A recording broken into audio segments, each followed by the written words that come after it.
El libro de Urantia. Dedicado con gratitud y cariño a mi amiga María Esther Paulo Farías.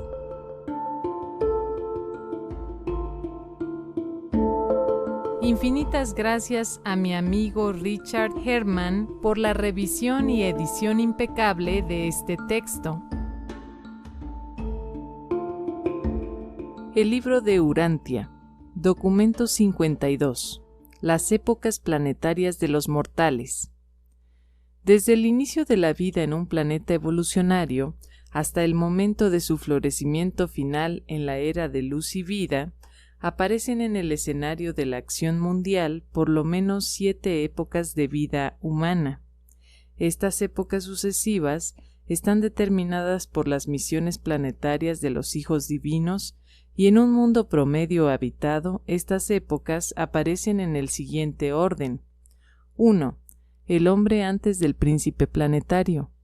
2. El hombre después del príncipe planetario.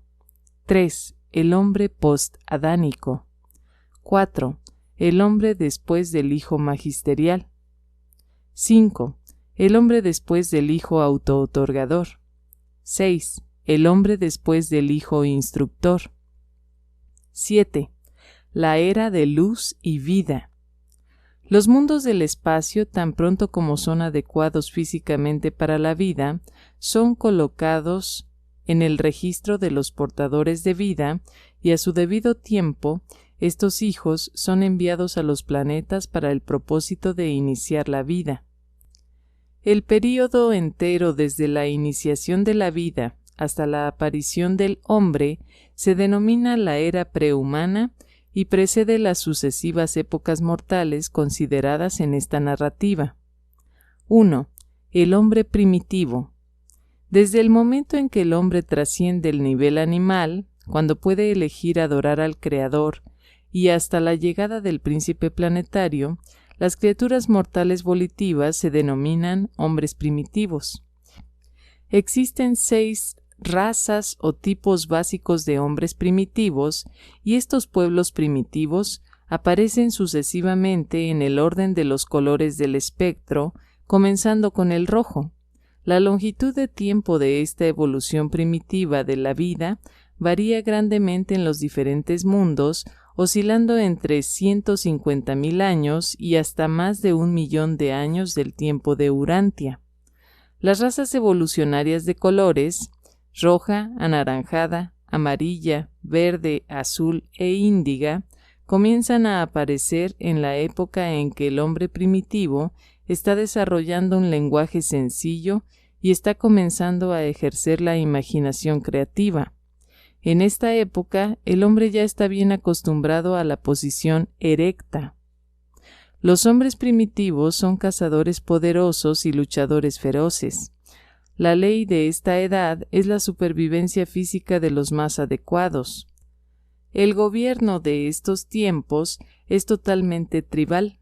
Durante las primeras luchas raciales en muchos mundos, algunas de las razas evolucionarias son obliteradas, tal como ocurrió en Urantia. Los que sobreviven generalmente se mezclan posteriormente con la raza violeta de importación subsiguiente, los pueblos adánicos. A la luz de la civilización subsiguiente, esta era del hombre primitivo es un capítulo prolongado, tenebroso y sangriento. La ética de la selva y la moral de los bosques primarios no están de acuerdo con las normas de dispensaciones posteriores de religión revelada y desarrollo espiritual más elevado. En los mundos normales y no experimentales, esta época es muy distinta de las luchas prolongadas y extraordinariamente brutales que caracterizaron a esta era en Urantia. Cuando surjáis de vuestra experiencia del primer mundo, comenzaréis a ver por qué ocurre esta larga y dolorosa lucha en los mundos evolucionarios, y a medida que avancéis en el camino al paraíso, cada vez más comprenderéis la sabiduría de estas acciones aparentemente extrañas. Pero a pesar de todas las vicisitudes de las eras primitivas de la aparición humana, Lo que logra el hombre primitivo representa un capítulo espléndido, aún heroico, en los anales del mundo evolucionario del tiempo y el espacio. El hombre evolucionario primitivo no es una criatura pintoresca. En general, estos mortales primitivos viven en cuevas o peñascos. También construyen cabañas primitivas en los árboles más robustos. Antes de que adquieran un orden elevado de inteligencia, a veces los tipos más grandes de animales dominan los planetas. Pero pronto, durante esta era, los mortales aprenden a encender y mantener el fuego, y con el aumento de la imaginación inventiva y el mejoramiento de las herramientas, el hombre en evolución muy pronto conquista los animales más grandes y más indomables. Las razas primitivas también hacen amplio uso de los animales voladores más grandes. Estas enormes aves son capaces de llevar a 1 o 2 personas de tamaño promedio en vuelo ininterrumpido por más de 800 kilómetros. En algunos planetas, estas aves son de gran utilidad, puesto que poseen un orden elevado de inteligencia, siendo muchas veces capaces de hablar muchas palabras de los idiomas del reino. Estos pájaros son altamente inteligentes, muy obedientes e increíblemente afectuosos. En Urantia, estas aves para pasajeros se extinguieron hace mucho tiempo, pero vuestros antepasados primitivos disfrutaron de sus servicios. El momento en el que el hombre adquiere el juicio ético, la voluntad moral, generalmente coincide con la aparición del lenguaje primitivo. Estos seres, al alcanzar el nivel humano, después de la aparición de la voluntad mortal, se vuelven receptivos a la residencia temporal de los ajustadores divinos, y cuando mueren, muchos de ellos son debidamente elegidos como sobrevivientes y guardados por los arcángeles para su resurrección subsiguiente y fusión con el espíritu. Los arcángeles acompañan siempre a los príncipes planetarios y una adjudicación dispensacional del reino es simultánea con la llegada del príncipe. Todos los mortales en los que mora el ajustador del pensamiento son adoradores potenciales, han sido iluminados por la verdadera luz y poseen la capacidad de buscar contactos recíprocos con la divinidad. Sin embargo, la religión primitiva o biológica del hombre primitivo es en gran parte una persistencia del temor animal combinada con admiración ignorante y superstición tribal.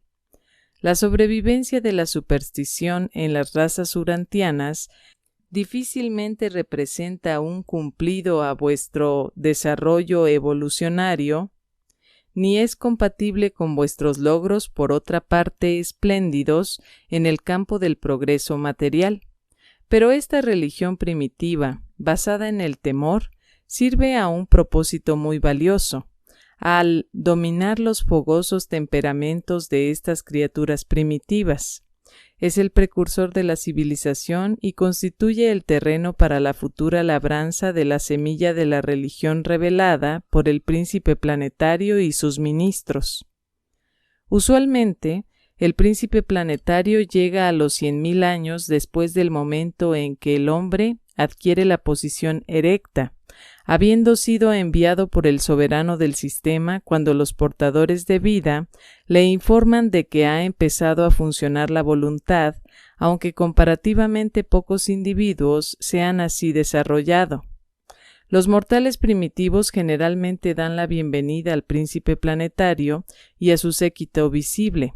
En realidad, frecuentemente lo consideran con admiración temorosa y con reverencia, y si no se los refrena, casi con adoración.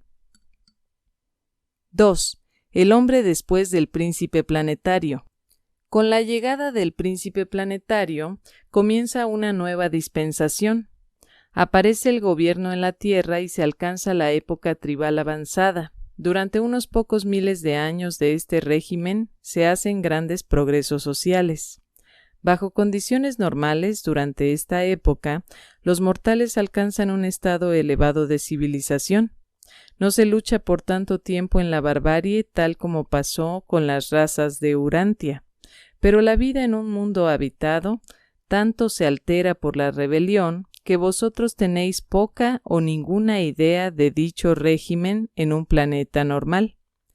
La duración promedio de esta dispensación es aproximadamente 500.000 años, a veces más, a veces menos. Durante esta era, el planeta se establece en los circuitos del sistema y una cuota plena de asistentes seráficos y de otras órdenes celestiales se asigna a su administración. Llegan los ajustadores del pensamiento en números crecientes y los guardianes seráficos amplían su régimen de supervisión mortal. Cuando el príncipe planetario llega a un mundo primitivo, prevalece la religión evolucionaria de temor e ignorancia.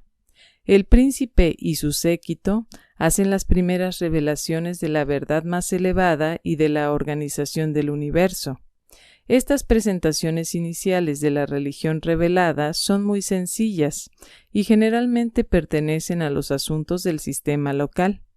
La religión es totalmente un proceso evolucionario antes de la llegada del príncipe planetario. Posteriormente, la religión progresa mediante revelaciones graduales, así como también por el crecimiento evolucionario. Cada dispensación, cada época mortal, recibe una presentación ampliada de la verdad espiritual y de la ética religiosa. La evolución de la capacidad de receptividad religiosa en los habitantes de un mundo determina en gran parte su velocidad de avance espiritual y el grado de revelación religiosa. Esta dispensación presencia los albores espirituales y las diferentes razas y sus varias tribus tienden a desarrollar sistemas especializados de pensamiento religioso y filosófico. Dos corrientes fluyen uniformemente a través de todas estas religiones raciales: los temores primordiales del hombre primitivo y las revelaciones posteriores del príncipe planetario. En algunos aspectos los urantianos no parecen haberse librado completamente de esta etapa de evolución planetaria. A medida que prosigáis en este estudio, discerniréis más claramente de qué manera vuestro mundo diverge del curso promedio de progreso y desarrollo evolucionario. Pero el príncipe planetario no es el príncipe de la paz. Las luchas raciales y las guerras tribales continúan hasta esta dispensación y durante ella, aunque con menor frecuencia y gravedad. Esta es la gran edad de la dispersión racial y culmina en un periodo de intenso nacionalismo. El color es la base de las agrupaciones tribales y nacionales, y las diferentes razas frecuentemente desarrollan idiomas separados. Cada grupo de mortales en vía de la expansión tiende a buscar el aislamiento. La existencia de muchos idiomas favorece esta segregación. Antes de la unificación de las varias razas, sus guerras constantes a veces dan como resultado la obliteración de pueblos enteros. Los hombres anaranjados y los verdes son particularmente sensibles a dicha exterminación. En los mundos promedios, durante la última parte de gobierno del príncipe, la vida nacional comienza a reemplazar la organización tribal, o más bien, a superponerse a las agrupaciones tribales existentes. Pero el gran logro social de la época del príncipe es la aparición de la vida familiar. Hasta ese momento las relaciones humanas han sido principalmente tribales. Ahora comienza a materializarse el hogar. Esta es la dispensación durante la cual se lleva a cabo la igualdad entre los sexos. En algunos planetas el varón gobierna sobre la mujer, en otros prevalece lo opuesto. Durante esta época, los mundos normales establecen una igualdad plena entre los sexos, siendo esto un paso preliminar a la realización más plena de los ideales de la vida hogareña. Estos son los albores de la era de oro del hogar. La idea del gobierno tribal gradualmente cede su lugar al concepto dual de vida nacional y vida familiar. Durante esta época aparece la agricultura. El crecimiento de la idea de la familia es incompatible con la vida nómada y no establecida del cazador. Gradualmente se establecen las prácticas de moradas fijas y labranza de la tierra. La domesticación de los animales y el desarrollo de las artesanías hogareñas proceden paralelamente. Al llegarse a la cúspide de la evolución biológica, se ha logrado un alto nivel de civilización, pero hay poco desarrollo de orden mecánico. La invención es característica de la era subsiguiente. Las razas se purifican y alcanzan un elevado estado de perfección física y fuerza intelectual antes del fin de esta era. El desarrollo primitivo de un mundo normal está grandemente ayudado por el plan de promover el crecimiento de los tipos más elevados de mortales con una disminución proporcional de los más inferiores. Fue el fracaso de vuestros pueblos primitivos el no discriminar entre estos tipos, lo que explica la presencia de tantos individuos defectuosos y degenerados entre las razas urantianas de hoy en día. Uno de los grandes logros de la Edad del Príncipe es esta restricción de la multiplicación de los individuos mentalmente defectuosos y socialmente ineptos. Mucho antes de la época de la llegada de los segundos hijos, los Adanes, la mayoría de los mundos se dedican seriamente a la tarea de la purificación de la raza, cosa que los pueblos de Urantia aún no han emprendido seriamente.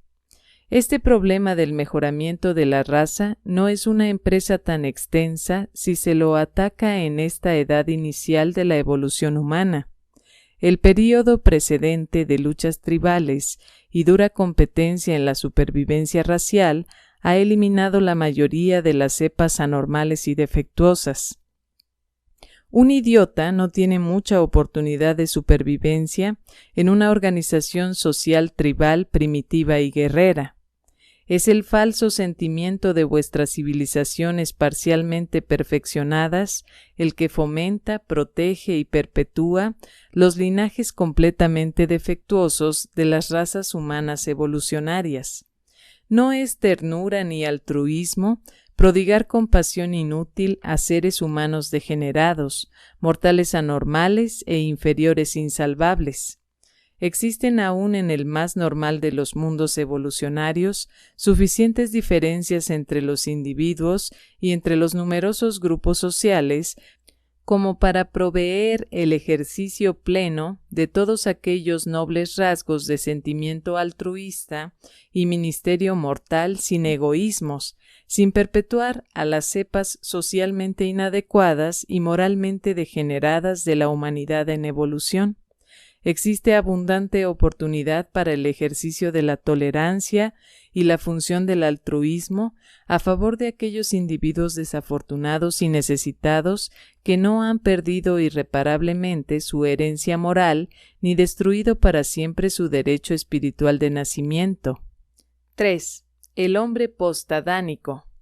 Cuando el ímpetu original de la vida evolucionaria ha corrido su curso biológico, cuando el hombre ha alcanzado la cúspide del desarrollo animal, llega una segunda orden de filiación y se inaugura la segunda dispensación de gracia y ministerio. Esto es así en todos los mundos evolucionarios. Cuando se ha alcanzado el nivel más alto posible de vida evolucionaria, cuando el hombre primitivo ha ascendido tanto como es posible en la escala biológica, siempre aparecen en el planeta un hijo e hija materiales, enviados por el soberano del sistema. Los ajustadores del pensamiento son otorgados cada vez más a los hombres postadánicos y estos mortales alcanzan la capacidad para la subsiguiente fusión con el ajustador en números en aumento constante. Mientras actúan como hijos descendentes, los Adanes no poseen ajustadores, pero sus vástagos planetarios, directos y mezclados, se tornan a su debido tiempo candidatos legítimos para la recepción de los monitores misteriosos. Hacia el final de la edad post-adánica, el planeta está en posesión de su plena cuota de ministros celestiales, tan solo los ajustadores de fusión aún no son universalmente otorgados. Es propósito principal del régimen adánico influir sobre el hombre evolutivo para que complete el tránsito de la etapa de la civilización de cazadores y pastores a la de agricultores y horticulturistas, que más adelante será suplementada por la aparición de los adjuntos urbano e industrial en la civilización. 10.000 años de esta dispensación de los elevadores biológicos son suficientes para realizar una maravillosa transformación. 25.000 años de tal administración de sabiduría conjunta del príncipe planetario y los hijos materiales usualmente prepara la esfera para el advenimiento de un hijo magisterial. Esta época generalmente presencia la culminación de la eliminación de los ineptos y la purificación ulterior de los linajes raciales. En los mundos normales, las tendencias bestiales defectuosas se eliminan casi completamente de las razas reproductoras del reino. La progenie adánica no se amalgama nunca con los linajes inferiores de las razas evolucionarias. Tampoco consiste el plan divino en que se amalgamen los Adanes y Evas planetarios personalmente con los pueblos evolucionarios. Este proyecto de mejoramiento racial es tarea de su progenie, pero la progenie del hijo e hija materiales es movilizada por generaciones antes de que se inaugure el ministerio de amalgama racial. El resultado del don del plasma vital adánico a las razas mortales es una elevación inmediata de la capacidad intelectual y una aceleración del progreso espiritual. Usualmente también hay cierto mejoramiento físico. En un mundo promedio, la dispensación postadánica es una edad de gran invención, control de la energía y desarrollo mecánico. Esta es la era de la aparición de la manufactura multiforme y el control de las fuerzas naturales. Es la edad de oro de la exploración y de la sojuzgación final del planeta. Mucho del progreso material de un mundo ocurre durante este período de inauguración del desarrollo de las ciencias físicas, una época como la que está actualmente experimentando Urantia. Vuestro mundo está atrasado una dispensación o más respecto al plan planetario promedio. A fines de la dispensación adánica en un planeta normal, las razas están prácticamente mezcladas, de modo que en verdad se puede proclamar que Dios ha hecho a todas las naciones de una sola sangre, y que su Hijo ha hecho a todos los pueblos de un solo color. El color de tal raza amalgamada es de una tonalidad un tanto aceitunada del color violeta, el blanco racial de las esferas. El hombre primitivo es en su mayor parte carnívoro. Los hijos e hijas materiales no comen carne, pero su progenie en pocas generaciones generalmente gravitan hacia el régimen omnívoro, aunque grupos enteros de sus descendientes a veces siguen siendo seres que no comen carne. Este origen doble de las razas postadánicas explica por qué estas cepas humanas mezcladas exhiben vestigios anatómicos que pertenecen tanto a los grupos animales herbívoros como a los carnívoros.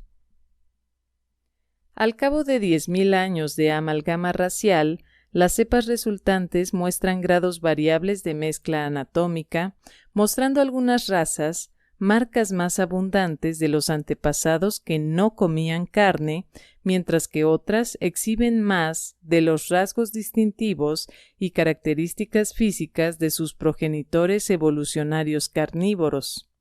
La mayoría de estas razas mundiales pronto se vuelve omnívora y subsiste con una amplia gama de alimentos tanto del reino animal como del reino vegetal. La época postadánica es la dispensación del internacionalismo.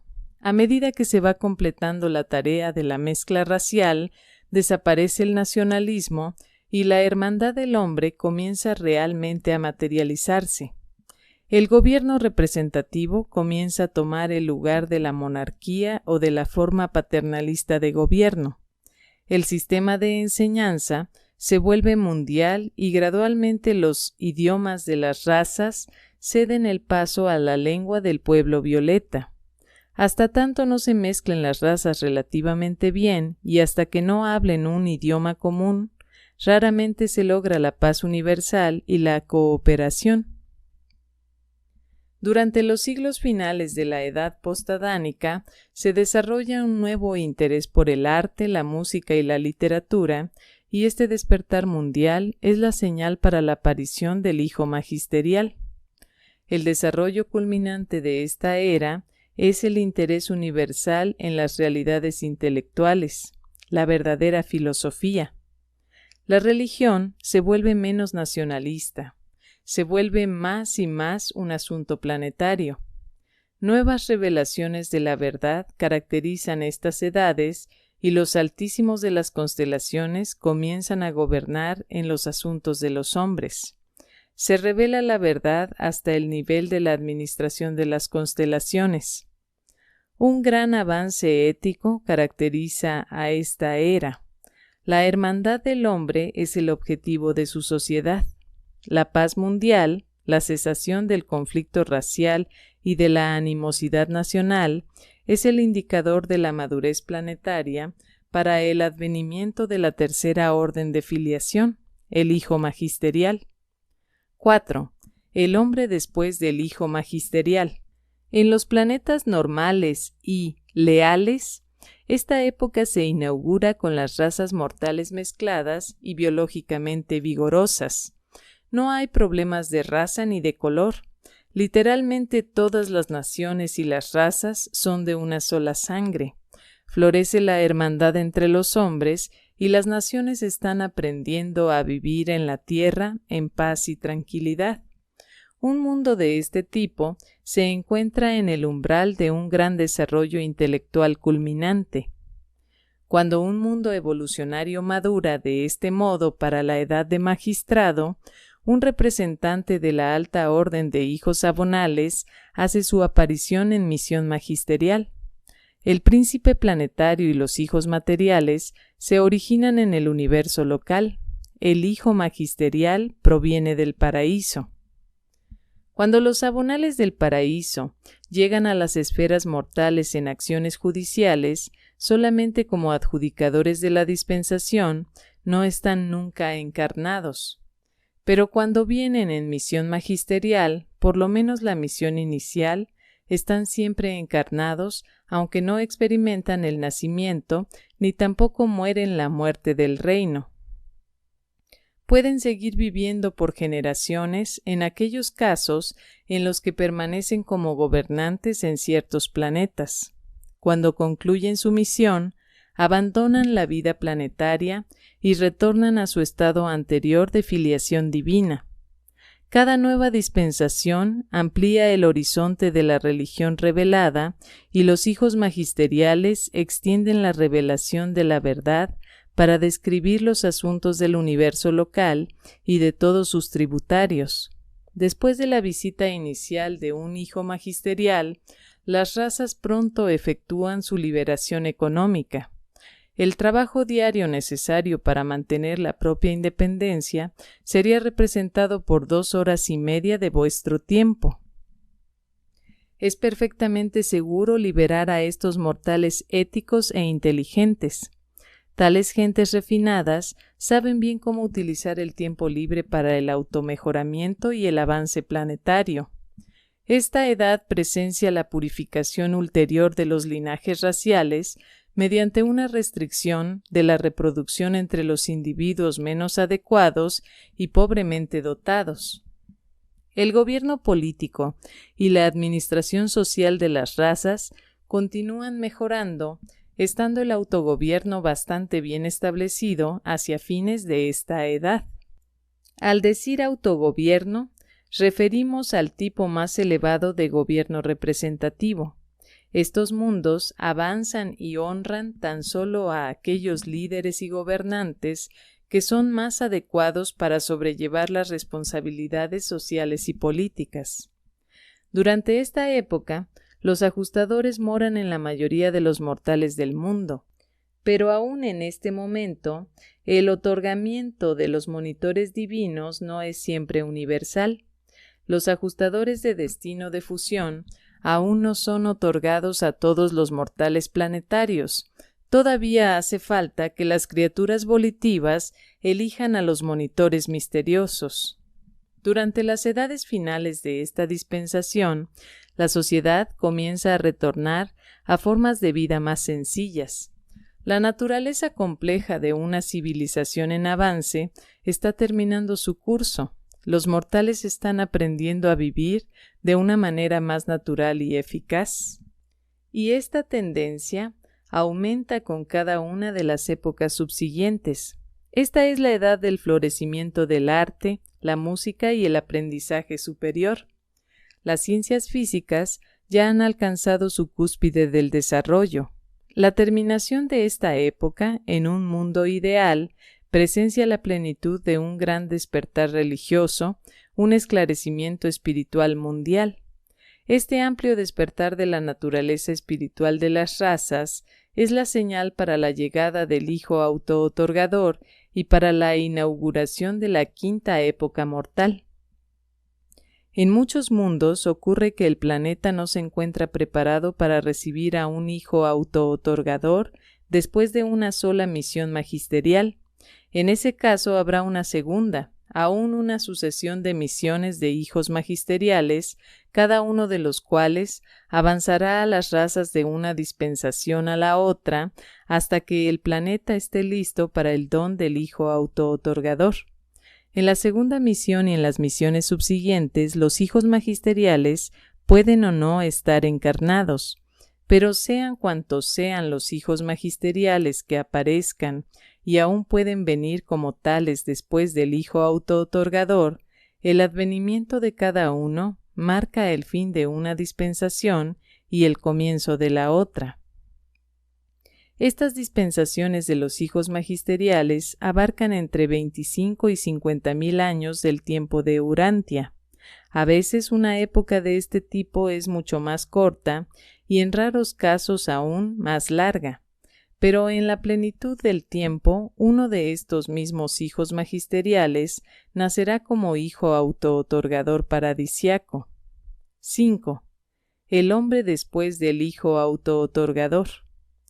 Cuando se logra cierto estándar de desarrollo intelectual y espiritual en un mundo habitado, siempre llega un hijo autootorgador paradisiaco. En los mundos normales no aparece en la carne hasta que las razas no hayan ascendido a los niveles más altos de desarrollo intelectual y logro ético. Pero en Urantia, el Hijo autootorgador, aún vuestro propio Hijo creador, apareció al final de la dispensación adánica, pero ese no es el orden común de los acontecimientos en los mundos del espacio. Cuando los mundos han madurado para la espiritualización, llega el Hijo autootorgador.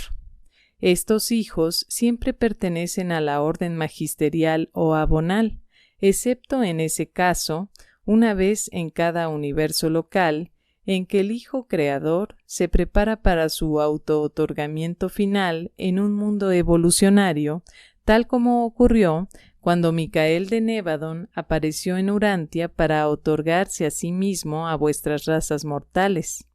Solo un mundo entre casi 10 millones puede disfrutar de dicho don. Todos los demás mundos van avanzando espiritualmente por el autootorgamiento de un hijo paradisiaco de la orden abonal. El hijo autootorgador llega en un mundo de alta cultura e instrucción y encuentra una raza espiritualmente capacitada y preparada para asimilar las enseñanzas avanzadas y para apreciar la misión del autootorgamiento. Esta es una edad que se caracteriza por la búsqueda mundial de cultura moral y verdad espiritual. La pasión de los mortales de esta dispensación es la penetración de la realidad cósmica y la comunión con la realidad espiritual. Las revelaciones de la verdad se amplían para incluir al superuniverso.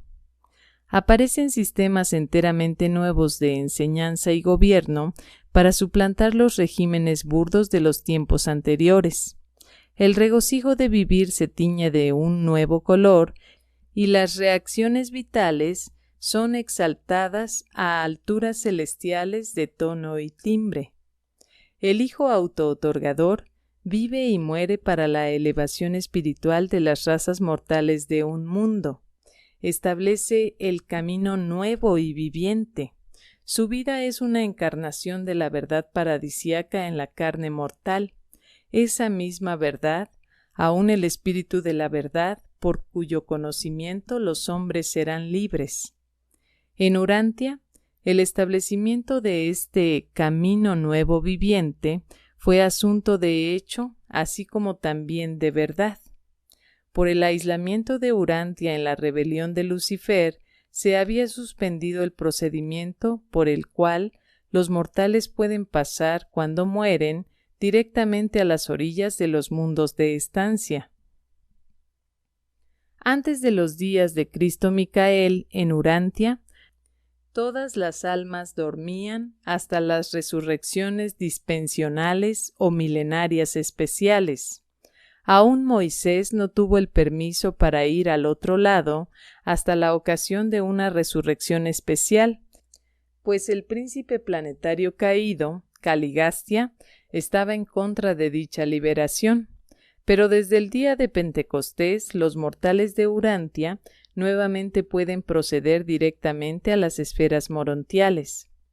En el momento de la resurrección de un hijo autootorgador, el tercer día después de dejar su vida encarnada, asciende a la derecha del Padre Universal, recibe la seguridad de aceptación de su misión de autootorgamiento y regresa al Hijo Creador en la sede central del universo local.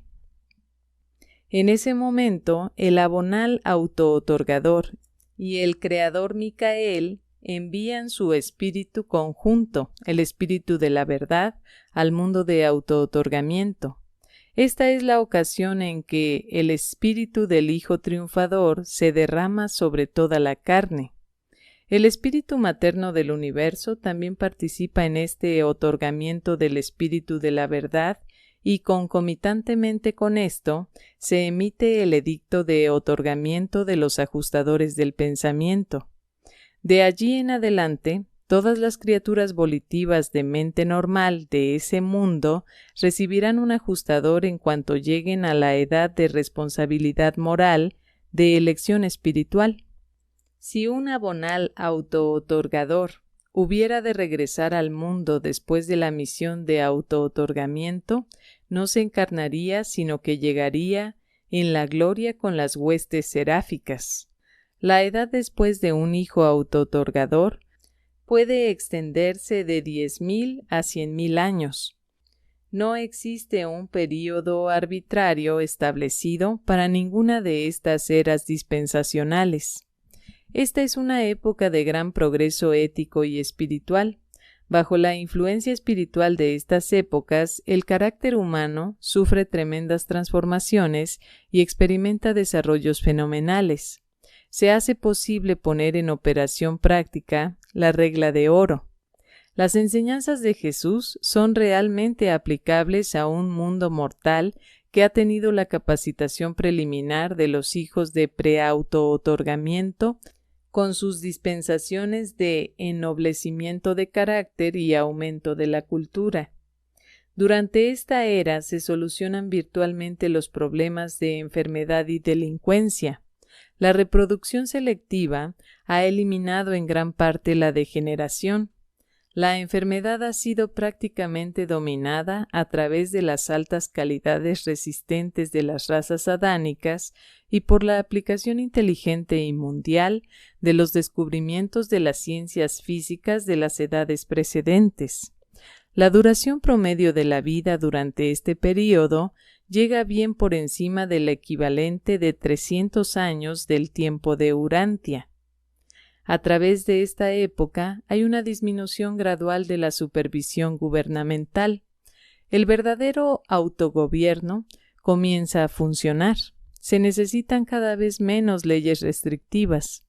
Las ramas militares de la resistencia nacional están desapareciendo. La era de la armonía internacional está llegando verdaderamente. Existen muchas naciones, determinadas en su mayor parte por la distribución de la tierra, pero tan solo una raza, un idioma y una religión. Los asuntos mortales son casi, aunque no completamente, utópicos. Esta es verdaderamente una edad grande y gloriosa. 6. La edad post-auto-otorgadora en Urantia. El hijo auto-otorgador es el príncipe de la paz. Llega con el mensaje paz sobre la tierra y buena voluntad entre los hombres. En los mundos normales, esta es una dispensación de paz mundial. Las naciones ya no se aprenden la guerra. Pero estas influencias saludables no acompañaron la llegada de vuestro hijo de auto-otorgamiento, Cristo Micael. Urantia no procede en el orden normal.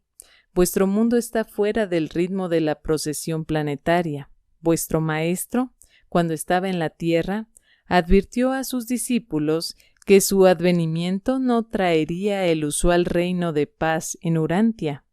Él les dijo claramente que habría guerra y rumores de guerra, y que las naciones se sublevarían contra las naciones. En otro momento dijo: no penséis que he venido para traer paz a la tierra. Aún en los mundos evolucionarios normales, la realización de la hermandad mundial del hombre no es una tarea fácil.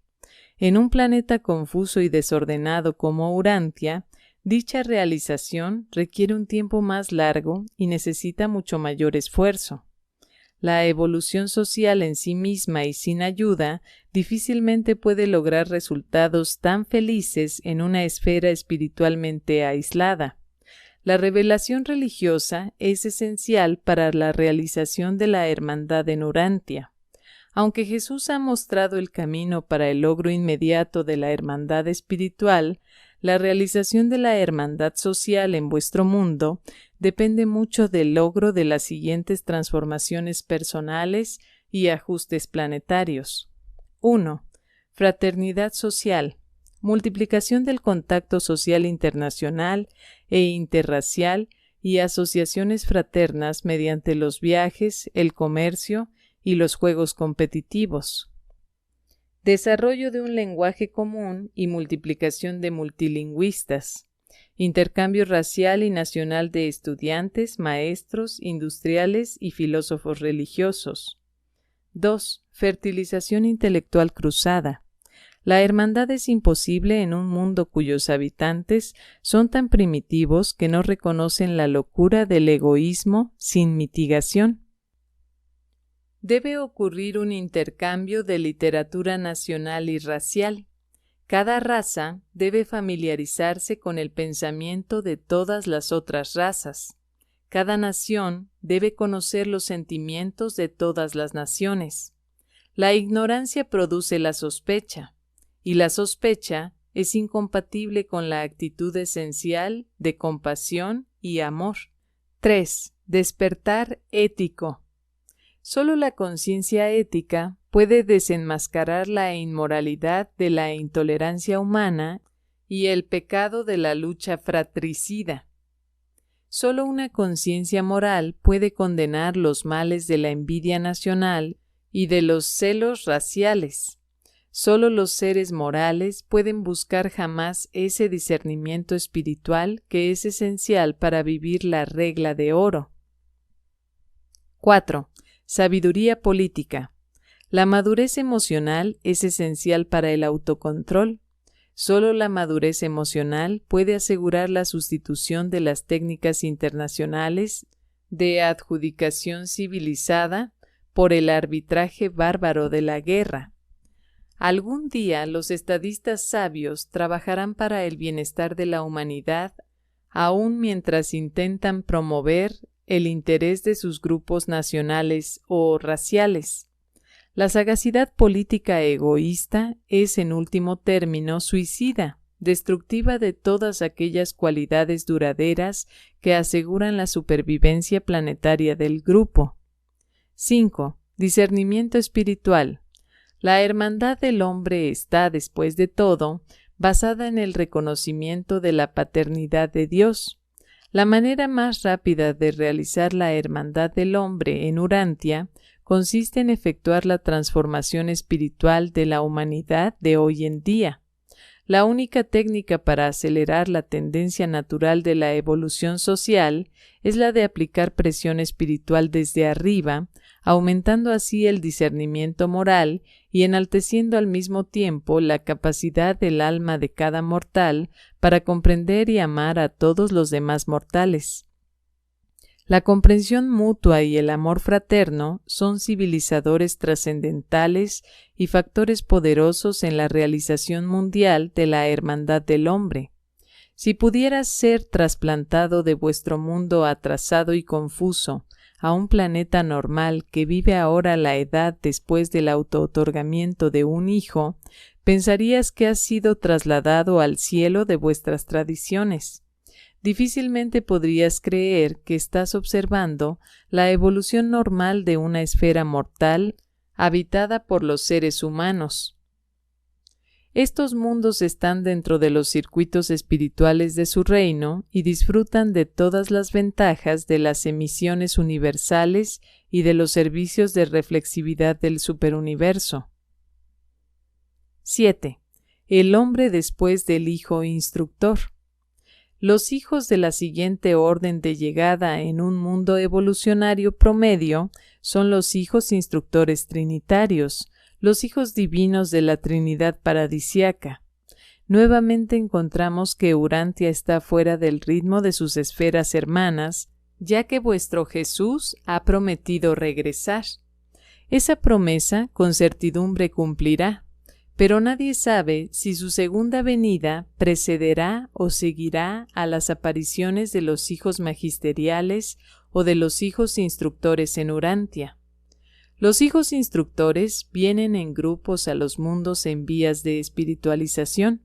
Un hijo instructor planetario es asistido y apoyado por 70 hijos primarios, 12 hijos secundarios y 3 de los más elevados y más expertos de la Orden Suprema de los Dainales. Este cuerpo permanece en el mundo por algún tiempo, lo suficiente para efectuar la transición de las etapas evolucionarias a la era de luz y vida, no menos de 1000 años de tiempo planetario y frecuentemente mucho más. Esta misión es una contribución trinitaria a los esfuerzos antecedentes de todas las personalidades divinas que han ministrado a un mundo habitado. La revelación de la verdad se amplía ahora para incluir al universo central y al paraíso. Las razas se están volviendo altamente espirituales. Un gran pueblo ha evolucionado y se está acercando una gran edad. Los sistemas de enseñanza, económicos y administrativos del planeta están sufriendo transformaciones radicales. Se están estableciendo nuevos valores y relaciones. El reino de los cielos está apareciendo en la tierra y la gloria de Dios se está esparciendo por el mundo. Esta es la dispensación en la cual muchos mortales son trasladados de entre los vivientes. A medida que va progresando la era de los hijos instructores trinitarios, la lealtad espiritual de los mortales del tiempo se hace cada vez más universal. La muerte natural se vuelve menos frecuente a medida que los ajustadores se fusionan cada vez más frecuentemente con sus sujetos durante la vida en la carne. El planeta finalmente se clasifica en la orden primaria modificada de ascensión mortal. La vida durante esta era es placentera y beneficiosa. La degeneración y los productos antisociales finales de la larga lucha evolucionaria han sido virtualmente obliterados. La duración de la vida se acerca a los 500 años de Urantia y la frecuencia de reproducción de aumento racial está controlada inteligentemente. Ha llegado un orden de sociedad enteramente nuevo. Aún existen grandes diferencias entre los mortales, pero el estado de la sociedad se acerca mucho más a los ideales de la hermandad social y de la igualdad espiritual. El gobierno representativo está desapareciendo y el mundo está pasando al gobierno de autocontrol individual. La función del gobierno está principalmente dirigida a las tareas colectivas de administración social y coordinación económica. La edad de oro está llegando. Se vislumbra el objetivo temporal de la larga e intensa lucha evolucionaria planetaria. La recompensa de las edades pronto se realizará. Está por manifestarse la sabiduría de los dioses. La administración física de un mundo durante esta edad requiere tan solo 1 hora diaria por parte de todo individuo adulto, o sea, el equivalente de 1 hora urantiana. El planeta está en estrecho contacto con los asuntos universales, y su pueblo escucha las últimas emisiones con el mismo profundo interés que vosotros manifestáis ahora para con la última edición de vuestros periódicos diarios.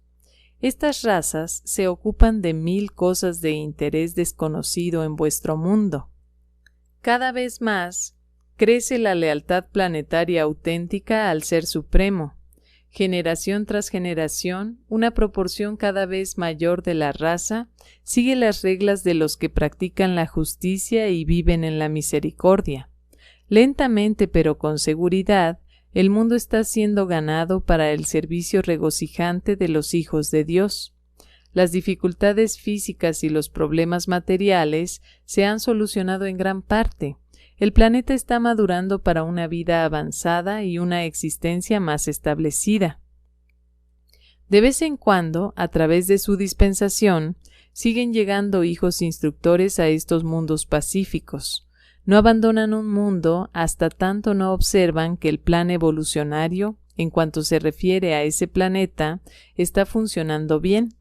Un hijo magisterial de juicio generalmente acompaña a los hijos instructores en sus misiones sucesivas, mientras que otro hijo de este tipo funciona al tiempo de su partida, y estas acciones judiciales continúan de edad en edad a lo largo de la duración del régimen mortal del espacio y el tiempo. Cada misión recurrente de los hijos instructores trinitarios eleva sucesivamente este mundo excelso a alturas cada vez mayores de sabiduría, espiritualidad e iluminación cósmica. Pero los nobles nativos de dichas esferas siguen siendo finitos y mortales. Nada es perfecto. Sin embargo, está evolucionando una calidad de casi perfección en la operación de un mundo imperfecto y en la vida de sus habitantes humanos. Los hijos instructores trinitarios pueden volver muchas veces al mismo mundo, pero tarde o temprano, en relación con la terminación de una de sus misiones, el príncipe planetario es elevado a la posición de soberano planetario y aparece el soberano del sistema para proclamar el ingreso de dicho mundo en la edad de luz y vida. Fue acerca de la conclusión de la misión final de los hijos instructores, por lo menos esa sería la cronología en un mundo normal, acerca de que Juan escribió: «Yo vi un nuevo cielo y una nueva tierra y el nuevo Jerusalén que bajaba de Dios saliendo del cielo, preparada como una princesa adornada para su príncipe». Esta es la misma tierra renovada, la etapa avanzada planetaria, que el antiguo visionario visualizó cuando escribió: «Pues así como los nuevos cielos y la nueva tierra que yo crearé durarán ante mí, así también vosotros y vuestros hijos perduraréis, y sucederá que de una luna nueva a otra y de un sábado a otro, toda la carne adorará ante mí, dice el Señor». Son los mortales de dicha edad aquellos que se describen como una generación elegida o un sacerdocio real, una nación sagrada, un pueblo excelso, y vosotros esparciréis las alabanzas de aquel que os ha llamado de la oscuridad hacia esta maravillosa luz. Sea cual fuere la historia natural especial de un planeta específico, sea que el reino haya sido totalmente leal, teñido de mal o maldecido por el pecado, sean cuales fueren los antecedentes, tarde o temprano, la gracia de Dios y el ministerio de los ángeles inaugurarán el día del advenimiento de los hijos instructores trinitarios, y su partida, después de su misión final, inaugurará esta maravillosa era de luz y vida. Todos los mundos de Satania pueden unirse en la esperanza de aquel que escribió. Sin embargo, nosotros, de acuerdo con su promesa, esperamos un nuevo cielo y una nueva tierra, en la cual mora la rectitud. Por lo tanto, amados, ya que buscáis estas cosas, sed diligentes para que aquel os pueda encontrar en paz, sin manchas ni culpas. La partida del cuerpo de hijos instructores al fin de su primer reino o de algún reino subsiguiente inaugura los albores de la era de luz y vida, el umbral de la transición del tiempo al vestíbulo de la eternidad. La realización planetaria de esta era de luz y vida está mucho más allá de las esperanzas más encarecidas de los mortales urantianos, que no han tenido conceptos más visionarios de la vida futura que los comprendidos dentro de las creencias religiosas que describen el cielo como el destino inmediato y la morada final de los mortales sobrevivientes. Patrocinado por un mensajero poderoso, vinculado temporalmente al séquito de Gabriel.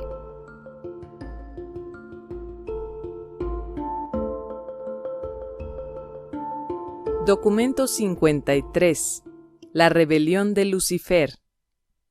Lucifer era un brillante hijo Lanonandek primario de Nevadon.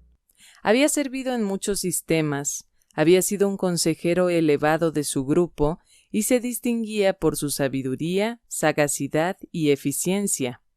Lucero, o sea Lucifer, era el número 37 de su orden, y cuando fue comisionado por los Melquisedec, se le distinguió como una de las 100 personalidades más hábiles y brillantes entre más de 700,000 de su tipo. Desde comienzos tan magníficos, a través del mal y del error, abrazó el pecado y ahora se lo numera como uno de los 3 soberanos del sistema en Nevadon que sucumbieron al impulso del yo y se rindieron a los sofismas de la libertad personal espuria, el rechazo de la lealtad universal y el descuido de las obligaciones fraternales, la ceguera de las relaciones cósmicas. En el universo de Nevadon, el dominio de Cristo Micael, hay 10,000 sistemas de mundos habitados. En toda la historia de los hijos Lanonandek, en todo su trabajo a través de estos miles de sistemas y en la sede central del universo, tan solo 3 soberanos de los sistemas han sido hallados en desacato al gobierno del Hijo Creador. 1. Los líderes de la rebelión. Lucifer no era un ser ascendente, fue un hijo creado del universo local, y de él se dijo: perfecto eras en todos tus caminos desde el día en que fuiste creado hasta que se halló en ti injusticia. Muchas veces había estado en consejo con los altísimos de Edentia, y Lucifer reinaba sobre la montaña sagrada de Dios, la montaña administrativa de Jerusalén, que era el ejecutivo en jefe de un gran sistema de 607 mundos habitados. Lucifer era un ser magnífico, una personalidad brillante. Estaba junto a los padres altísimos de la constelación en la línea directa de la autoridad universal. A pesar de la transgresión de Lucifer, antes del auto-otorgamiento de Micael en Urantia, las inteligencias subordinadas evitaron faltarle al respeto y desdeñarlo. Aún el arcángel de Micael, al tiempo de la resurrección de Moisés, no emitió juicio contra él, sino que simplemente dijo: el juez te reprenda. El juicio en tales asuntos pertenece a los ancianos de los días, los gobernantes del superuniverso. Lucifer es ahora el soberano caído y depuesto de Satania. La autocontemplación es sumamente desastrosa, aun para las personalidades excelsas del mundo celestial. De Lucifer se dijo: tu corazón se enalteció por tu hermosura, tu esplendor corrompió tu sabiduría. Vuestro antiguo profeta vio este triste estado cuando escribió: ¿cómo caíste de los cielos, oh lucero, hijo de la mañana? ¿Cómo has sido derribado, tú que te atreviste a confundir a los mundos? Muy poco se oyó acerca de Lucifer en Urantia, debido al hecho de que asignó a su primer ayudante, Satanás, para abogar por su causa en vuestro planeta. Satanás formaba parte del mismo grupo primario de la Nonandek, pero no había actuado nunca como soberano del sistema. Participó plenamente en la insurrección de Lucifer. El diablo no es sino Caligastia, el príncipe planetario depuesto de Urantia y un hijo de la orden secundaria de la Nonandek. Cuando Micael estaba en Urantia en la carne, Lucifer, Satanás y Caligastia se aliaron para precipitar el fracaso de la misión de auto-otorgamiento, pero claramente fracasaron. Abadón era el jefe del séquito de Caligastia. Siguió a su jefe en la rebelión y desde entonces ha actuado como jefe ejecutivo de los rebeldes de Urantia. Belcebú era el líder de los seres intermedios desleales que se aliaron con las fuerzas del traicionero Caligastia. El dragón se volvió finalmente la representación simbólica de todos estos personajes malvados. Cuando triunfó Micael, Gabriel bajó de Salvington y encadenó al dragón, todos los líderes rebeldes, por una edad. De los rebeldes seráficos de Jerusalén se ha escrito: y a los ángeles que no mantuvieron su estado primario, sino que abandonaron su propia morada, aseguró con fuertes cadenas de oscuridad hasta el juicio del gran día. 2. Las causas de la rebelión. Lucifer y su primer asistente, Satanás, habían reinado en Jerusalén por más de 500,000 años, cuando en su corazón comenzaron a alinearse contra el Padre Universal y su hijo Micael, por entonces vicegerente.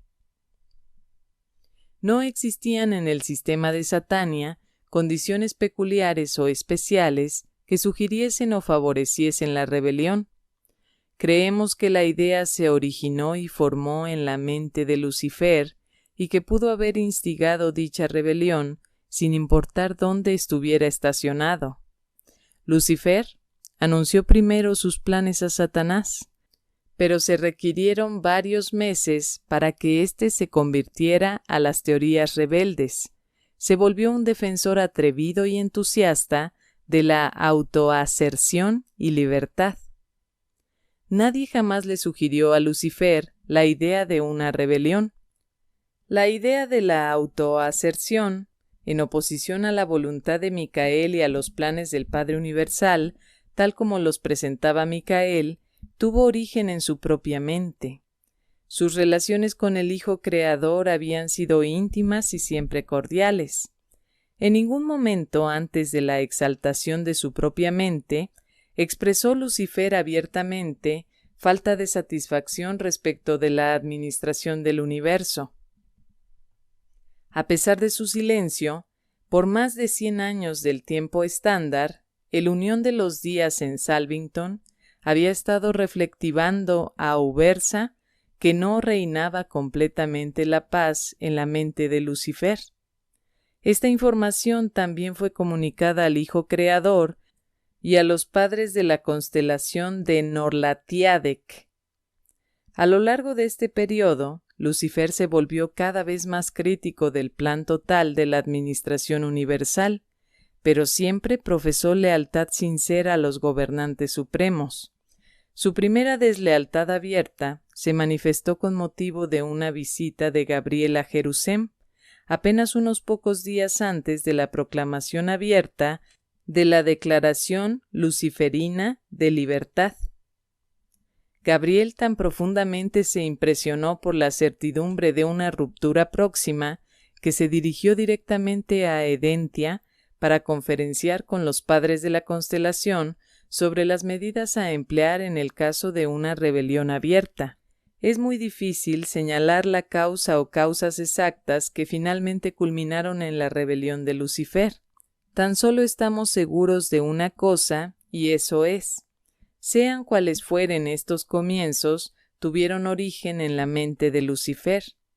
Debe haber existido una vanagloria del yo que se alimentó hasta el punto del autoengaño, de modo que Lucifer, durante un periodo, verdaderamente se convenció de que su idea rebelde realmente redundaría en el bien del sistema, sino del universo entero. Para cuando sus planes ya le habían llevado al desencanto, sin duda estaba demasiado metido como para que su orgullo original y dañino le permitiese detenerse. En algún momento durante esta experiencia se volvió insincero, y el mal evolucionó en pecado deliberado y volitivo. El hecho de que así fue se comprueba por la conducta subsiguiente de este brillante ejecutivo. Durante mucho tiempo se le ofreció la oportunidad de arrepentirse, pero tan solo algunos de sus subordinados aceptaron la misericordia ofrecida. El fiel de los días de Edentia, por solicitud de los padres de la constelación, presentó personalmente el plan de Micael para la salvación de estos rebeldes flagrantes, pero la misericordia del Hijo Creador fue siempre rechazada, y rechazada con desprecio y desdén cada vez mayores. 3. El manifiesto de Lucifer. Cualesquiera hayan sido los orígenes primeros de la desazón en los corazones de Lucifer y Satanás, la explosión final tomó la forma de la Declaración Luciferina de Libertad. La causa de los rebeldes se expresó bajo 3 encabezamientos. 1. La realidad del Padre Universal. Lucifer alegaba que el Padre Universal en realidad no existía, que la gravedad física y la energía espacial eran inherentes al universo y que el Padre era un mito inventado por los hijos paradisiacos con el objeto de retener el gobierno de los universos en el nombre del Padre. Negó que la personalidad fuera un don del Padre Universal. Aún sugirió que los finalistas estaban en confabulación con los hijos paradisiacos para imponer el fraude sobre toda la creación, puesto que nunca volvían trayendo una idea muy clara de la personalidad auténtica del Padre, tal como se la discierne en el paraíso. Confundió reverencia por ignorancia. La acusación era enorme, terrible y blasfema. Fue este ataque velado contra los finalistas el que sin duda influyó sobre los ciudadanos ascendentes por entonces en Jerusalén para que éstos permanecieran firmes y se mantuvieran constantes en su resistencia a todas las propuestas rebeldes. 2. El gobierno universal del Hijo Creador, Micael. Lucifer sostenía que los sistemas locales debían de ser autónomos. Protestó contra el derecho de Micael, el Hijo Creador, a la soberanía de Nevadón en nombre de un hipotético Padre paradisiaco y la exigencia de que todas las personalidades reconocieran su lealtad a este Padre invisible. Afirmó que el entero plan de adoración era un esquema sagaz para agrandar a los hijos paradisiacos. Estaba dispuesto a reconocer a Micael como su Padre Creador, pero no como su Dios y gobernante legítimo. Atacó con gran amargura el derecho de los ancianos de los días, potentados extranjeros, de interferir en los asuntos de los sistemas y universos locales. Denunció estos gobernantes como tiranos y usurpadores. Exhortó a sus seguidores a que creyeran que ninguno de estos gobernantes podía hacer nada para interferir en la operación de la autonomía completa si los hombres y los ángeles tenían el valor de afirmarse a sí mismos y reclamar atrevidamente sus derechos. Sostenía que se podía impedir a los ejecutores de los ancianos de los días actuar en los sistemas locales si los seres nativos se atrevían a afirmar su propia independencia. Mantenía que la inmortalidad era inherente en las personalidades del sistema, que la resurrección era natural y automática, y que todos los seres vivirían eternamente, salvo cuando se lo impidiesen acciones arbitrarias e injustas de los ejecutantes de los ancianos de los días. 3. El ataque contra el plan universal de capacitación de los mortales ascendentes. Lucifer sostenía que se gastaba demasiado tiempo y energía en el esquema de capacitar en forma tan completa a los mortales ascendentes sobre los principios de la administración del universo, principios que según él eran poco éticos pero irracionales. Protestó contra el programa que duraba una entera edad de preparación de los mortales del espacio para un destino desconocido y señaló la presencia del cuerpo de los finalistas en Jerusalén como prueba de que estos mortales habían pasado edades preparándose para un destino de pura ficción. Burlonamente, señaló que los finalistas habían encontrado un destino no más glorioso que el de volver a las humildes esferas similares a las de su propio origen. Sugirió que demasiada disciplina y capacitación prolongada les habían corrompido y que en realidad eran traidores de sus semejantes mortales, puesto que ahora cooperaban en un esquema de esclavización de la creación entera a las ficciones de un mítico destino eterno para los mortales ascendentes. Advocó que los ascendenteros debían disfrutar de la libertad de autodeterminación individual, desafió y condenó el entero plan de ascensión mortal, tal como estaba patrocinado por los hijos de Dios paradisíacos y apoyado por el Espíritu Infinito.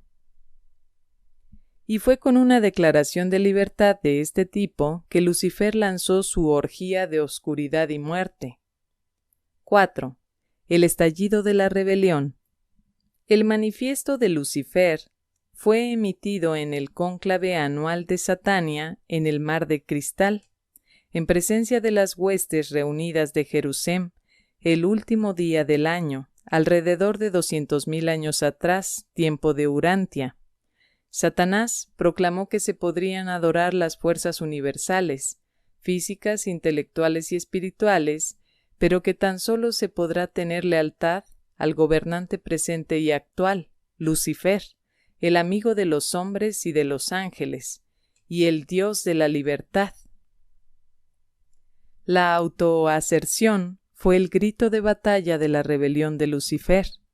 Uno de sus argumentos principales fue que si el autogobierno era bueno y justo para los Melquisedec y otros grupos, debía ser igualmente bueno para todas las órdenes de inteligencia. Fue atrevido y persistente en advocar la igualdad de la mente y la hermandad de la inteligencia. Afirmaba que todo gobierno debía limitarse a los planetas locales y a su confederación voluntaria en los sistemas locales. Rechazaba toda la demás supervisión.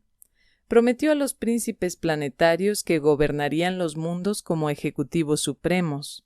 Denunció la ubicación de las actividades legislativas en la sede central de la constelación y la conducta de los asuntos judiciales en la capital del universo. Sostenía que todas estas funciones de gobierno debían estar concentradas en las capitales de los sistemas y procedió a establecer su propia asamblea legislativa y organizó sus propios tribunales bajo la jurisdicción de Satanás. Y llamó a los príncipes de los mundos apóstatas para que hicieran lo mismo. Todo el gabinete administrativo de Lucifer le siguió y todos prestaron juramento públicamente como funcionarios de la administración del nuevo jefe de mundos y sistemas liberados. Aunque han habido 2 rebeliones previas en Nevadón, estas acontecieron en constelaciones distantes. Lucifer sostenía que estas insurrecciones no habían triunfado porque la mayoría de las inteligencias fracasó en seguir a sus líderes. Opinaba que el gobierno pertenece a las mayorías que la mente es infalible. La libertad que le brindaron los gobernantes universales aparentemente contribuyó a alimentar muchas de sus opiniones nefastas. Desafió a todos sus superiores. Sin embargo, no parecieron tomar nota de sus acciones. Se le permitió proseguir en su plan seductor sin obstáculos ni frenos. Todas las demoras misericordiosas de la justicia las señaló Lucifer como prueba de la incapacidad de los hijos paradisíacos para detener la rebelión. Él desafiaba abiertamente y en forma arrogante a Micael, a Emanuel, a los ancianos de los días, y luego señalaba el hecho de que no se había producido acción alguna, como prueba positiva de la impotencia de los gobiernos universales y superuniversales. Gabriel estaba presente personalmente a lo largo de todos estos procedimientos desleales y tan solo anunció que él, a su debido tiempo, hablaría por Micael y que todos los seres tendrían libertad y no serían molestados en su elección, que el gobierno de los hijos en el nombre del Padre tan solo deseaba lealtad y devoción voluntarias, sinceras y a prueba de sofismas. Se le permitió a Lucifer establecer completamente y organizar totalmente su gobierno rebelde antes de que Gabriel hiciera esfuerzo alguno por disputar su derecho a la secesión ni por contrarrestar la propaganda rebelde. Pero los padres de la constelación inmediatamente confinaron la acción de estas personalidades desleales al sistema de Satania. Sin embargo, esta demora fue un periodo de gran prueba y comprueba para los seres leales de toda Satania. Durante varios años, todo fue caótico y hubo gran confusión en los mundos de estancia. 5. La naturaleza del conflicto. Cuando estalló la rebelión de Satania, Micael se aconsejó con su hermano paradisíaco Emanuel. Después de esta conferencia pletórica, Micael anunció que seguiría la misma política que había caracterizado su trato en levantamientos similares en el pasado, o sea, una actitud de no interferencia. En el momento de esta rebelión y de las dos que la precedieron, no existía una autoridad soberana absoluta y personal en el universo de Nevadon. Micael gobernaba por derecho divino como vicegerente del Padre Universal, pero aún no por su propio derecho personal. No había completado su carrera de auto-otorgamiento, aún no se le había otorgado de todo el poder en el cielo y en la tierra. Desde el momento en que estalló la rebelión hasta el día de su coronación como soberano gobernante de Nevadon, Micael no interfirió jamás con las fuerzas rebeldes de Lucifer. Se les permitió a éstas seguir un curso libre por casi 200.000 años del tiempo urantiano. Cristo Micael tiene ahora amplio poder y autoridad para tratar pronta y aún sumariamente tales estallidos de deslealtad, pero no creemos que esta autoridad soberana le conduzca a actuar en forma diferente si se produce otro levantamiento semejante. Puesto que Micael eligió mantenerse al margen de la actividad de guerra de la rebelión de Lucifer, Gabriel convocó su séquito personal en Edentia y por consejo de los Altísimos eligió asumir el mando de las huestes leales de Satania. Micael permaneció en Salvington mientras que Gabriel prosiguió a Jerusalén y estableciéndose en la esfera dedicada al Padre, el mismo Padre Universal cuya personalidad Lucifer y Satanás ponían en duda, en la presencia de las huestes reunidas de las personalidades leales, izó la bandera de Micael, el emblema material del gobierno trinitario de toda la creación, los 3 círculos concéntricos azules sobre un fondo blanco. El emblema de Lucifer era una bandera blanca con un círculo rojo, en el centro del cual aparecía un sólido círculo negro. Había guerra en los cielos. El comandante de Micael y sus ángeles lucharon contra el dragón, Lucifer, Satanás y los príncipes apóstatas. y el dragón y sus ángeles rebeldes lucharon, pero no prevalecieron. Esta guerra en los cielos no fue una batalla física tal como se la puede concebir en Urantia. En los primeros días de la lucha, Lucifer permaneció continuamente en el anfiteatro planetario. Gabriel condujo una exposición incesante de los sofismas rebeldes desde su sede central situada en las cercanías. Las varias personalidades presentes en la esfera que tuvieran duda en cuanto a su actitud se trasladaban de uno a otro sitio, escuchando las disertaciones hasta llegar a una decisión final. Pero esta guerra en los cielos fue muy terrible y muy real. Aunque no exhibía ninguna de las barbaridades tan características de la guerra física en los mundos inmaduros, este conflicto era mucho más mortífero. La vida material corre peligro en el combate material, pero la guerra en los cielos se peleó en términos de vida eterna. 6. Un comandante seráfico leal.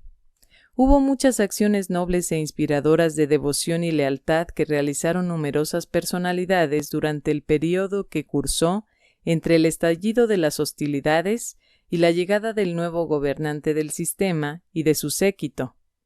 Pero la más emocionante de todas estas hazañas valerosas de devoción fue la valiente conducta de Manotia, el segundo en la línea de mando de los serafines de la sede central de Satania.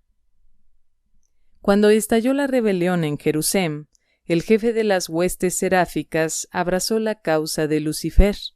Esto indudablemente explica por qué un número tan grande de la Cuarta Orden, los serafines administradores del sistema, se descarrió. El líder seráfico estaba espiritualmente cegado por la personalidad brillante de Lucifer. Sus maneras encantadoras fascinaban a las órdenes más bajas de seres celestiales. Simplemente no podían comprender que fuese posible que una personalidad tan deslumbrante errara. No hace mucho tiempo, al describir las experiencias asociadas con el comienzo de la rebelión de Lucifer, Manotia dijo: «Pero el momento más embriagante fue la emocionante aventura relacionada con la rebelión de Lucifer, cuando en mi calidad de segundo comandante seráfico me negué a participar en el proyecto de agravio a Micael, y los poderosos rebeldes intentaron destruirme por medio de las fuerzas de enlace que habían formado. Hubo un tremendo levantamiento en Jerusalén, pero ni uno de los serafines leales sufrió daño. Cuando se produjo la falta de mi superior inmediato, a mí me tocó asumir el mando de las huestes angélicas de Jerusalén como director titular de los confusos asuntos seráficos del sistema. Los Melquisedec me apoyaron moralmente. Una mayoría de los hijos materiales me asistió hábilmente. Un enorme grupo de mi propia orden me desertaron, pero los mortales ascendentes en Jerusalén me apoyaron magníficamente. Habiendo sido automáticamente despedidos de los circuitos de la constelación por la secesión de Lucifer, dependíamos de la lealtad de nuestro cuerpo de información, que transmitía los llamados de ayuda a Edentia desde el sistema cercano de Rantulia, y hallamos que el reino del orden, el intelecto de la lealtad y el espíritu de la verdad eran inherentemente triunfadores sobre la rebelión, la autoaserción y la así llamada libertad personal. Pudimos proseguir hasta la llegada del nuevo soberano del sistema, el valioso sucesor de Lucifer. Inmediatamente después de ello, fui asignado al cuerpo de los síndicos Melquisedec de Urantia, tomando jurisdicción sobre las órdenes seráficas leales en el mundo del traicionero Caligastia, que había proclamado que su esfera formaba parte del sistema de nuevo proyecto de mundos liberados y personalidades emancipadas propuesto en la infame Declaración de Libertad emitida por Lucifer en su llamado a las inteligencias amantes de la libertad, librepensadoras y visionarias en los mundos mal gobernados y mal administrados de Satania. Este ángel aún sirve en Urantia, actuando como jefe asociado de los serafines. 7. La historia de la rebelión.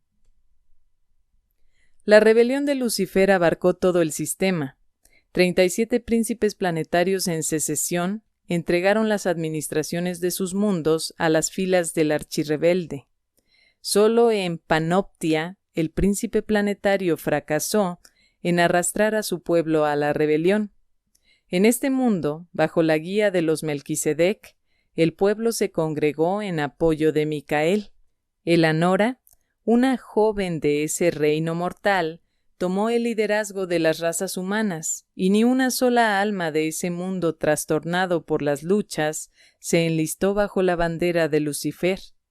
Y desde aquel entonces, estos leales panoptianos han servido en el séptimo mundo de transición de Jerusem como cuidadores y constructores en la esfera del Padre y en sus 7 mundos de detención que la rodean.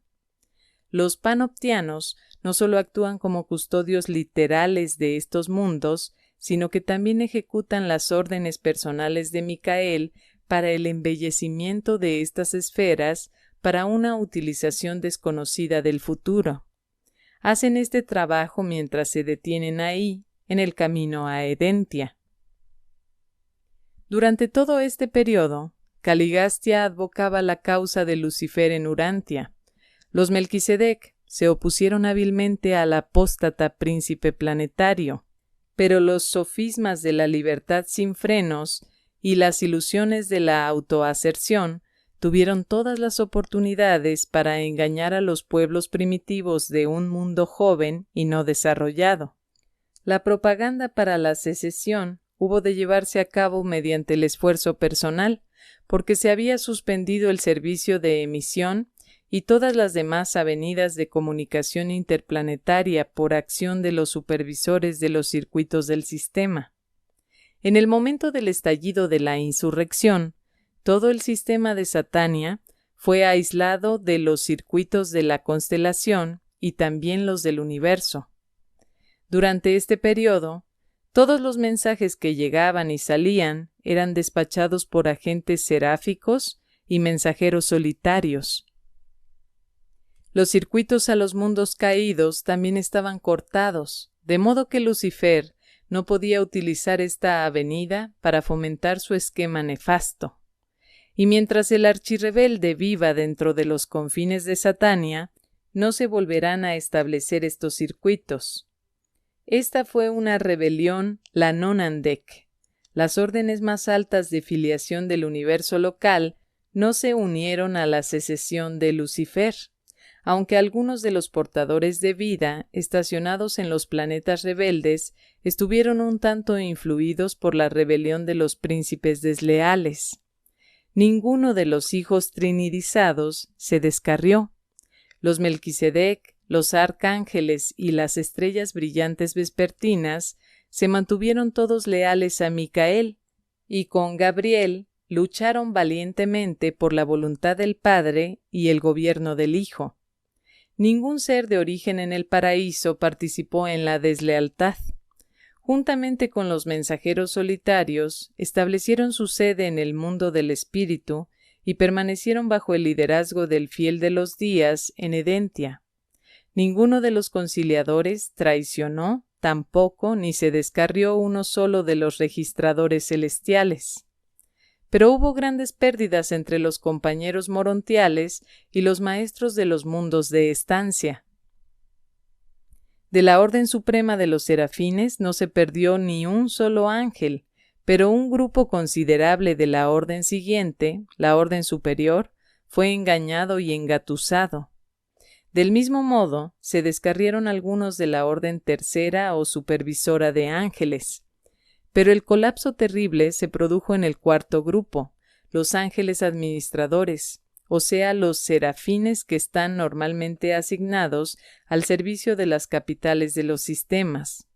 Manotia salvó a casi 2/3 de ellos, pero un poco más de 1/3 siguieron a su jefe uniéndose a las filas rebeldes. 1/3 de todos los querubines de Jerusem, vinculados a los ángeles administradores, se perdieron con sus serafines desleales. De los auxiliares angélicos planetarios, los asignados a los hijos materiales, aproximadamente un tercio fueron engañados y casi 10% de los ministros de transición fueron engatusados. Juan vio esto simbólicamente cuando escribió del gran dragón rojo diciendo: «Y su cola atrajo a una tercera parte de las estrellas del cielo y las lanzó a la obscuridad».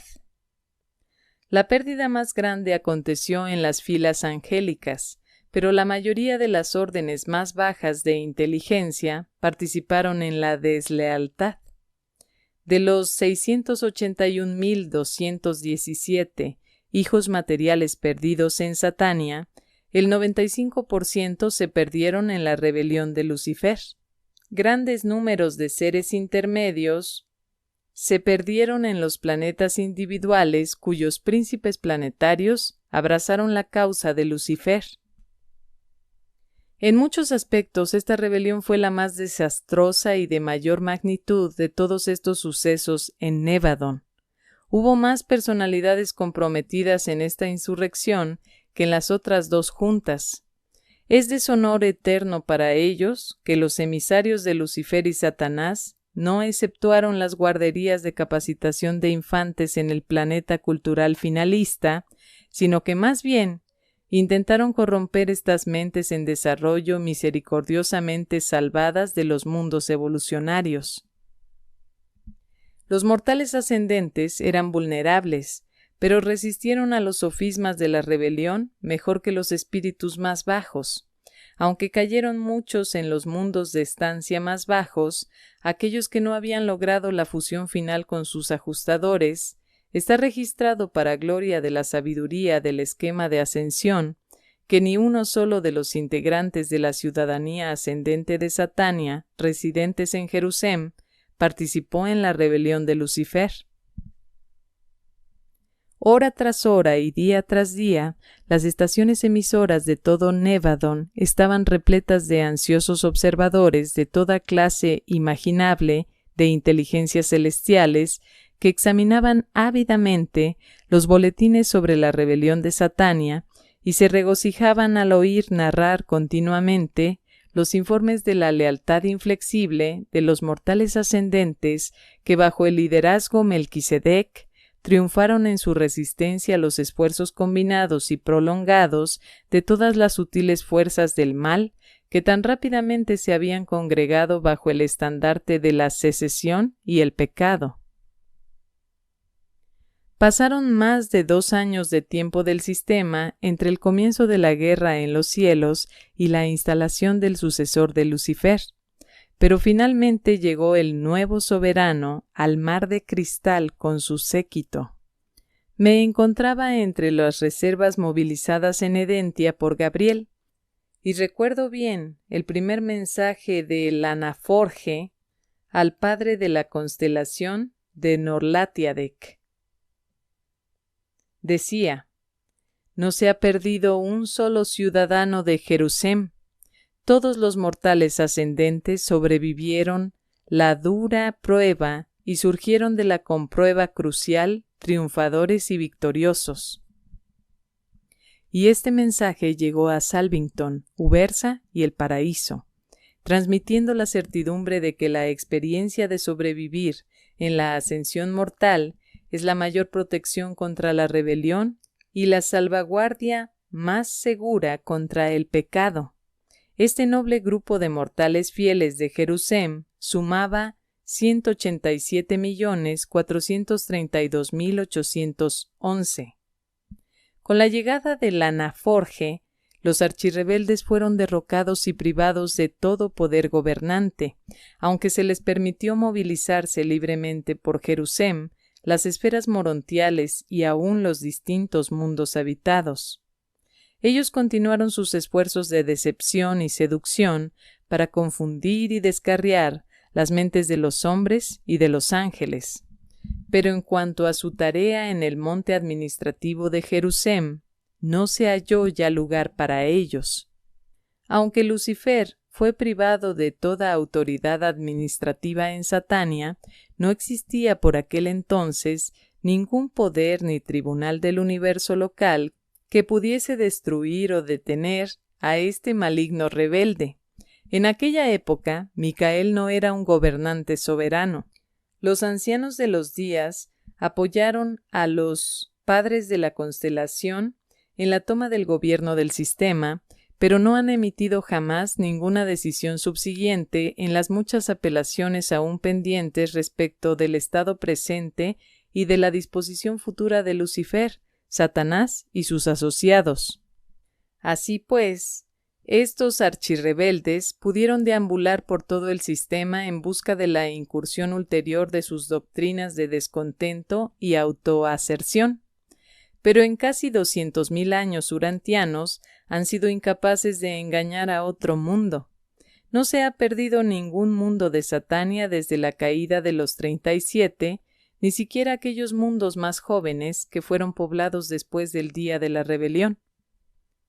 8. El Hijo del Hombre en Urantia. Lucifer y Satanás deambularon libremente por el sistema de Satania hasta que se completó la misión de auto-otorgamiento de Micael en Urantia. Estuvieron juntos en vuestro mundo por última vez, en el momento de su ataque combinado contra el Hijo del Hombre. Anteriormente, cuando los príncipes planetarios, los hijos de Dios, se congregaban periódicamente, Satanás también concurría, afirmando que representaba a todos los mundos aislados de los príncipes planetarios caídos. Pero desde el auto-otorgamiento final de Micael no se le volvió a acordar dicha libertad en Jerusalén. Posteriormente a sus esfuerzos por corromper a Micael durante su auto-otorgamiento en la carne, toda compasión por Lucifer y Satanás ha perecido en todo Satania, o sea, fuera de los mundos aislados de pecado. El auto-otorgamiento de Micael terminó la rebelión de Lucifer en todo Satania, fuera de los planetas de los príncipes planetarios apóstatas. Y este fue el significado de la experiencia personal de Jesús poco antes de su muerte en la carne, cuando cierto día exclamó a sus discípulos: «Y contemplo cómo cae Satanás desde el cielo como un rayo». Había concurrido a Urantia con Lucifer para sostener una última contienda crucial. El Hijo del Hombre confiaba en el éxito y sabía que su triunfo en vuestro mundo establecería por siempre el estado de sus enemigos de toda una edad, no solamente en Satania, sino también en los otros dos sistemas a donde había penetrado el pecado. Hubo supervivencia para los mortales y certidumbre para los ángeles, cuando vuestro Maestro, en respuesta a las propuestas de Lucifer, respondió calmadamente y con certidumbre divina: «Vete detrás de mí, Satanás». Ese fue en principio el fin verdadero de la rebelión de Lucifer. Es verdad que los tribunales de Ubersa aún no han emitido la decisión ejecutiva respecto de la apelación de Gabriel solicitando la destrucción de los rebeldes, pero un tal decreto indudablemente será emitido en la plenitud del tiempo, puesto que el primer paso en la adjudicación de este caso ya ha sido tomado. El Hijo del Hombre reconoció a Caligastia como príncipe técnico de Urantia hasta cerca del tiempo de su muerte. Dijo Jesús: «Ahora es el juicio de este mundo. Ahora caerá el príncipe de este mundo». Luego, aún más cerca de completar la misión de su vida, anunció: «El príncipe de este mundo es juzgado, y es este mismo príncipe derrocado y desacreditado que cierta vez fue llamado Dios de Urantia». La última acción de Micael, antes de abandonar Urantia, consistió en ofrecer misericordia a Caligastia y Daligastia, pero despreciaron su tierna oferta. Caligastia, vuestro príncipe planetario apóstata, aún está libre en Urantia de perseguir sus nefastos designios, pero no tiene absolutamente ningún poder para entrar en la mente de los hombres, ni tampoco puede acercarse a sus almas para tentarlas o corromperlas, a menos que realmente deseen ser maldecidas por su malvada presencia.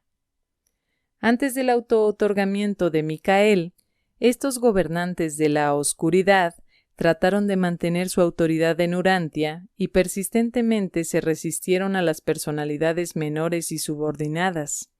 Pero a partir del día de Pentecostés, este traicionero Caligastia y su igualmente despreciable asociado, Daligastia, son serviles ante la majestad divina de los ajustadores del pensamiento paradisíaco y el protector espíritu de la verdad, el espíritu de Micael, que ha sido derramado sobre toda la carne.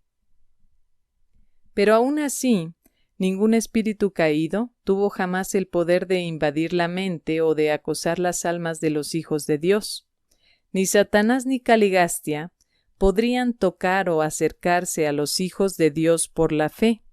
La fe es una armadura eficaz contra el pecado y la iniquidad. Es verdad, aquel que nace de Dios se guarda y el maligno no le toca.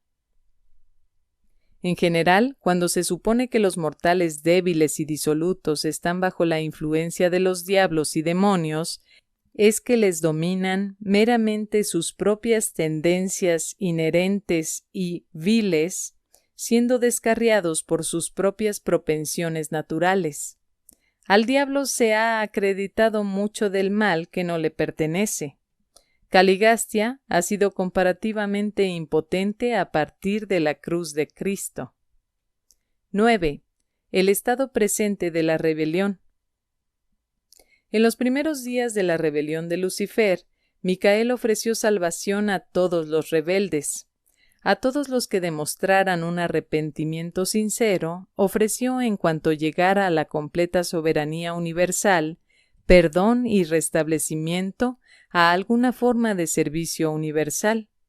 Ninguno de los líderes aceptó esta oferta misericordiosa, pero miles de los ángeles y las órdenes inferiores de los seres celestiales, incluyendo a cientos de hijos e hijas materiales, aceptaron la misericordia proclamada por los panoptianos y se les otorgó rehabilitación al tiempo de la resurrección de Jesús, casi 2000 años atrás. Estos seres desde entonces han sido transferidos al mundo del Padre de Jerusalén, en el cual deben permanecer técnicamente hasta que los tribunales de Ubersa emitan una decisión en el sumario de Gabriel contra Lucifer. Pero nadie duda de que cuando se emita el veredicto de aniquilación, estas personalidades arrepentidas y salvadas serán eximidas del decreto de extinción. Estas almas probacionarias trabajan ahora con los panoptianos en la tarea de cuidar el mundo del Padre. El archiengañador no ha estado en Urantia desde los días en que intentó desviar a Micael del propósito de completar el autootorgamiento y establecerse final y certeramente como gobernante incondicional de Nevadon. Cuando Micael se volvió el jefe establecido del universo de Nevadon, Lucifer fue detenido por los agentes de los ancianos de los días de Ubersa y desde entonces ha estado encarcelado en el satélite número 1 del grupo del Padre de las esferas de transición de Jerusalén. Y aquí los gobernantes de otros mundos contemplan el fin del soberano infiel de Satania. Pablo conocía el estado de estos líderes rebeldes después del autootorgamiento de Micael, pues escribió de los jefes de Caligastia que eran huestes espirituales de maldad en las regiones celestiales. Al asumir la soberanía suprema de Nevadon, Micael solicitó de los ancianos de los días la autoridad para internar a todas las personalidades que participaron en la rebelión de Lucifer hasta que se emitiesen las decisiones de los tribunales superuniversales en el juicio de Gabriel contra Lucifer, asentado en los registros del Tribunal Supremo de Ubersa, casi 200.000 años atrás, en vuestra medida de tiempo. En cuanto al grupo de la capital del sistema, los ancianos de los días otorgaron la solicitud de Micael con solo una excepción. Se permitió que Satanás realizara visitas periódicas a los príncipes apóstatas en los mundos caídos hasta que otro hijo de Dios fuera aceptado por estos mundos apóstatas, o hasta el momento en que los tribunales de Ubersa comenzaran la adjudicación del caso de Gabriel contra Lucifer. Satanás podía venir a Urantia porque no había un hijo de alta categoría en residencia, ni un príncipe planetario, ni un hijo material. Maquiventa Melquisedec ha sido proclamado desde entonces príncipe planetario vicegerente de Urantia, y la apertura del caso de Gabriel contra Lucifer ha señalado la inauguración de regímenes temporales planetarios en todos los mundos aislados.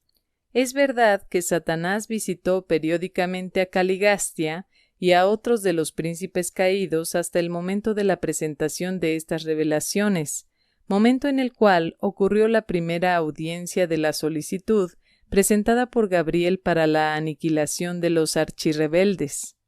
Satanás está ahora incondicionalmente detenido en los mundos de prisión de Jerusalén. A partir del auto-otorgamiento final de Micael, nadie en todo Satania ha deseado ir a los mundos de prisión para ministrar a los rebeldes internados, y ningún otro ser ha sido atraído a la causa del traidor. Durante casi 2000 años no ha cambiado esta condición. No anticipamos la eliminación de las presentes restricciones de Satania hasta tanto los ancianos de los días no hagan su disposición final de los archirrebeldes. Los circuitos del sistema no serán restablecidos siempre y cuando viva Lucifer. Mientras tanto, está totalmente inactivo. La rebelión ha terminado en Jerusalén, termina en los mundos caídos en cuanto llegan los hijos divinos. Creemos que todos los rebeldes que en algún momento pudieran aceptar la misericordia ya lo han hecho. Aguardamos la emisión del informe de la decisión que privará a estos traidores de la existencia de la personalidad.